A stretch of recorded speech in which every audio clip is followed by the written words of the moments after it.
You are the worst. You're with Bloomberg, right? You are the worst. It's not it's the accent. It's a little bit tough for me. You don't have to embarrass our guest by asking a question like that. What you said, that's a nasty question. Are you stupid? Are you a stupid person? Because they came in to want to play. The worst. You're with Bloomberg, right? You are the worst. I don't know why they even have you. It's not it's the accent. It's a little bit tough for me. Try again? How about you, please? Fake news. ABC fake news. One of the worst. Donald Trump's clashes with journalists have become a defining part of his presidency. From mocking accents to calling questions nasty, from cutting reporters off to accusing media outlets of fake news, Trump's confrontations reveal a long pattern of belittling the press. Here's every moment that shows how far he's willing to go to silence a tough question.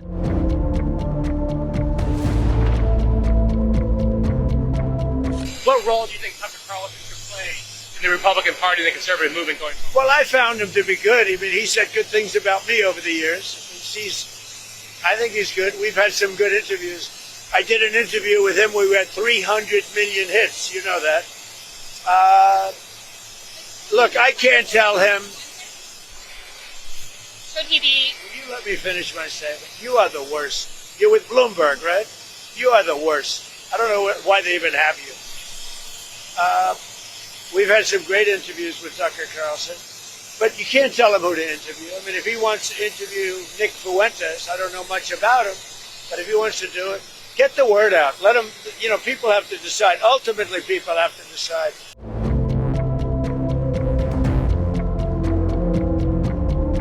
Thank you, Mr. President. People in India will naturally welcome your decision to extradite Thakur Rana to India back home. In that context, I would like to ask you a question about, in last few years, we have seen several groups in the US raising anti-India voice, calling about separation, terrorism activities in India. Do you think that should continue here in the US as well? You're going to have to go louder. Mr. President, people in India would be welcoming your decision to extradite Thakur Rana to... I can't understand a word he's saying. It's not it's the accent. It's a little bit tough for me to hear that. Can I try again? How about you, please? Go ahead back there.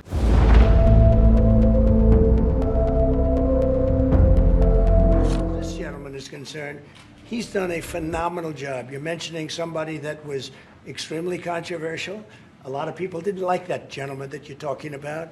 Whether you like him or didn't like him, things happen. But he knew nothing about it, and we can leave it at that. You don't have to embarrass our guest by asking a question like that. It's okay, just you ask, Mr. President, please, you allow me to answer.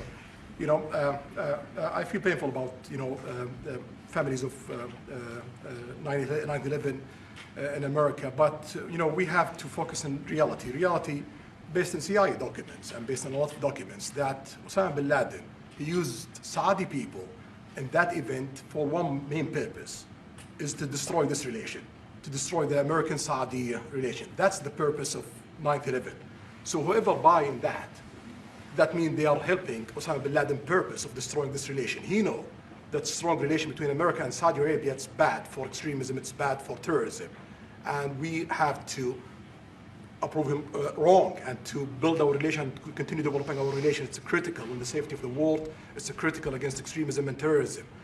About the journalists, it's really painful to hear, anyone that been losing his life for, no real purpose or not in a legal way, and it's been painful for us in Saudi Arabia. We've did all the right steps of investigation, etc., in Saudi Arabia, and we've improved our system to be sure that nothing happened like that, and it's painful and it's a huge mistake, and we are doing our best that this doesn't happen again.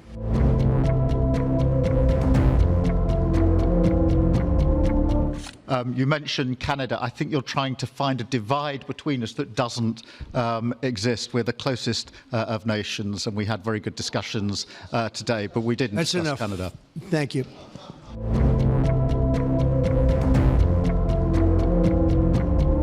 Mr. President, Wall Street analysts have coined a new term called the taco trade. They're saying Trump always chickens out on your tariff threats, and that's why markets are higher this week. What's your response to that? I kick out? Chicken out. Oh, isn't that nice? Chicken out. I've never heard that. You mean because I reduced China from 145% that I set down to 100 and then down to another number. And I said, you have to open up your whole country. And because I gave the European Union a 50% tax tariff, and they called up and they said, please, let's meet right now. Please, let's meet right now. And I said, okay, I'll give you till July 9. I actually asked them, I said, what's the date? Because they weren't willing to meet. And after I did what I did, they said, we'll meet anytime you want. And we have an end date of July 9th. You call that chickening out? Because we have $14 trillion now invested, committed to investing when Biden didn't have practically anything. This country was dying. You know, we have the hottest country anywhere in the world. I went to Saudi Arabia. The king told me. He said, you got the hottest we have the hottest country in the world right now. 6 months ago, this country was stone cold dead. We had a dead country. We had a country people didn't think it was going to survive, and you ask a nasty question like that. It's called negotiation. You set a number. And if you go down, you know, if I set a number at a ridiculous high number and I go down a little bit, you know, a little bit, they want me to hold that number, 145% tariff. Even I said, man, that really got up. You know how it got? Because of fentanyl and many other things, and you added it up. I said, where are we now? We're at 145%. I said, whoa, that's high. That's high. They were doing no business whatsoever, and they were having a lot of problems. We were very nice to China. I don't know if they're going to be nice to us, but we were very nice to China.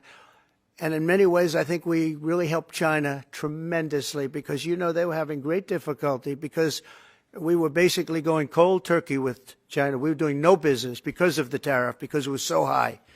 But I knew that.